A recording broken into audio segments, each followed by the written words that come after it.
ሴክተራል ሪፎርም የማካሄድ የማፍታታት ስራ ስንሰራ ቆይተናል 6 ዓመት። በመጨረሻ ይዞን የቆየው የኢኮኖሚ ሪፎርም በሚመለከትም በቅርቡ በተሟላ ሁኔታ መጀመራችን ይታወቃል። ከዚህ ዓመት ጀምሮ የማንሰራራት ዓመት ይሆንልናል። በዚህ ማንሰራራት ዓመት ውስጥ በርካታ ውጤቶች ይጠበቃሉ። ከዚያ የሚቀጥለው ስቴጅ የማጽናት ይሆናል። ያንም ትውልድ የሚያስቀጥለው ይሆናል። የማንሰራራት ዓመት ይሆንናል ስንል እንዲሁ ዝም ብሎ ሐሳብ ምኞት ሳይሆን ባለፉት ዓመታት በታየው መልክ መንግስታችን ሐሳብ የማይነጥፍ ሐሳብ ይዞ ይነሳል።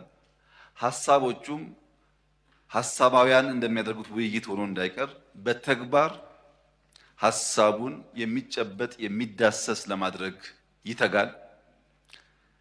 አንዳንዴ ከትጋት በኋላ የሚጠበቅ ውጤት በበቂ ደረጃ ካልመጣም ሊያዘናጋ ሊያዳክም ይችላል። በእኛ ሁኔታ ግን አስደናቂ ውጤቶች እያገኘን እንገኛለን። ሐሳብ አለን፣ ተግባር አለን፣ ውጤት እያገኘን እንገኛለን።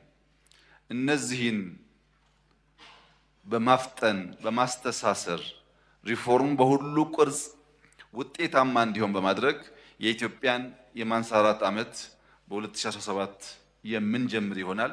ይሄን አብረን በጋራ የምናየው ይሆናል።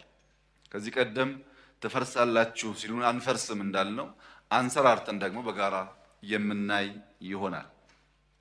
ይህ በጣም ቁልፍ መልእክት ነው። በትናንትናው እሳቤ፣ በትናንትናው ለቅሶ፣ በትናንትናው ሐሳብ ውስጥ ያላችሁ ሰዎች እሱን ጨርሰን ወደሚቀጥለው ምዕራፍ ተሸጋግረናል።